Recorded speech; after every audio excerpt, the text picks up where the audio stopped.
اسلام آباد bureau chief ملک ندیم کی report کے مطابق chief justice of Pakistan CJP قاضی فائز عیسیٰ نے بدھ کے روز کہا کہ سپریم کورٹ فیصل آباد دھرنے کے پیچھے اصل ماسٹر مائنڈ جاننا چاہتی ہیں، کیونکہ بینچ نے 2019 کے فیصلے کے خلاف نظر ثانی درخواستوں کے ایک سیٹ کی سماعت کی۔ چیف جسٹس عیسیٰ کی سربراہی میں جسٹس امین الدین خان اور جسٹس اطہر من اللہ پر مشتمل 3 رکنی بینچ نے کیس کی سماعت کی۔ بینچ نے حکومت کے رد عمل اور تحقیقاتی طریقوں میں کافی کمیوں کی نقاب کشائی کی۔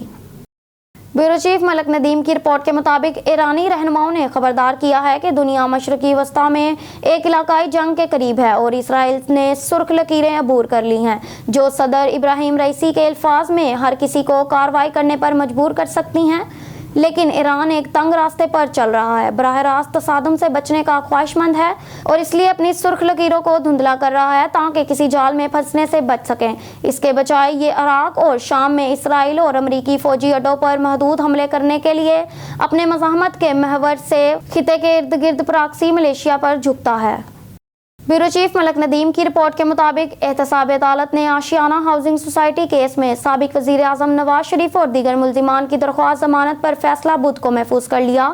فیصلہ 7 نومبر کو سنایا جائے گا۔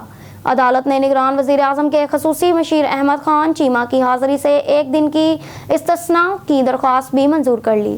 سماعت کی صدارت جج ملک علی ذوالقرنین نے کی۔ آج کی سماعت کے دوران نیب پراسیکیوٹر وارث جنجوعہ نے اپنے شواہد پیش کرتے ہوئے کہا کہ دستیاب ریکارڈ کے مطابق ملزم پر جرم ثابت ہونے کا کوئی امکان نہیں۔ انہوں نے مزید تحقیقاتی رپورٹ کے نتائج سے اتفاق کا اظہار کیا۔ بیورو چیف ملک ندیم کی رپورٹ کے مطابق جیسے ہی اسرائیلی فوجی حماس کو تباہ کرنے کے مقصد کے ساتھ غزہ میں جنوب کی طرف بڑھ رہے ہیں، دنیا قریب سے دیکھ رہی ہے کہ اسرائیل کی شمالی سرحد پر کیا ہوتا ہے، جہاں اس کی افواج ایک اور زیادہ طاقتور دشمن حزب اللہ کے ساتھ شدید جھڑپوں میں ہفتوں سے مصروف ہیں۔ لبنانی عسکریت پسند گروپ حزب اللہ جب سے اس کی اتحادی حماس نے 7 اکتوبر کو اسرائیل پر ایک مہلک اچانک حملہ شروع کیا ہے، خود کو ایک عجیب و غریب حالت میں پایا ہے۔ اب اسرائیل کے ساتھ برسوں کی لڑائی کے بعد حزب اللہ فلسطینیوں کے محافظ کے طور پر اپنی ساکھ کو برقرار رکھنے اور ایک مکمل جنگ میں شامل ہونے سے ہچکچاہٹ کے درمیان پھٹی اسرائیل پر ایک مہلک اچانک حملہ شروع کیا ہے۔ بیورو چیف ملک ندیم کی رپورٹ کے مطابق خلیج فارس کی چھوٹی ریاست قطر ایک بار پھر عالمی سفارت کاری میں سب سے آگے اور مرکز ہے۔ اس بار اسرائیل میں حماس کے 7 اکتوبر کے حملوں کے دوران یرغمال بنائے گئے لوگوں کو رہا کرنے کے ساتھ ساتھ غزہ سے غیر ملکی شہریوں کو نکالنے کے لیے ثالثی کی کوششوں کے لیے بات چیت سے واقف ذرائع کے مطابق بدھ کے روز قطر نے امریکہ کے ساتھ مل کر اسرائیل، حماس اور مصر کے درمیان ایک معاہدہ کیا جس سے غیر ملکی شہریوں اور شدید زخمی فلسطینی شہریوں کو غزہ سے مصر لے جایا جائے گا۔ ذرائع نے مزید کہا کہ یہ معاہدہ کسی بھی یرغمال مذاکرات سے الگ تھا۔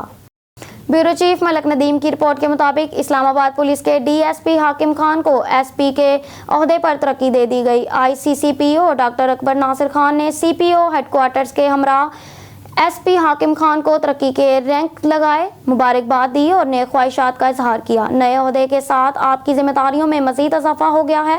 شہریوں کی خدمت کے ساتھ عوام کے مسائل ترجیحی بنیادوں پر حل کرنا آپ کا اصل مقصد ہونا چاہیے۔ بیورو چیف ملک ندیم کی رپورٹ کے مطابق پھگواڑی پولیس کی کارروائی، 2 گاڑیوں سے اسلحہ برآمد، 3 ملزمان گرفتار ملزمان کی شناخت محمد رمضان، سفر خان اور حمزہ کے ناموں سے ہوئی۔ ملزمان سے مختلف بور کی 8 رائفلیں برآمد ہوئی۔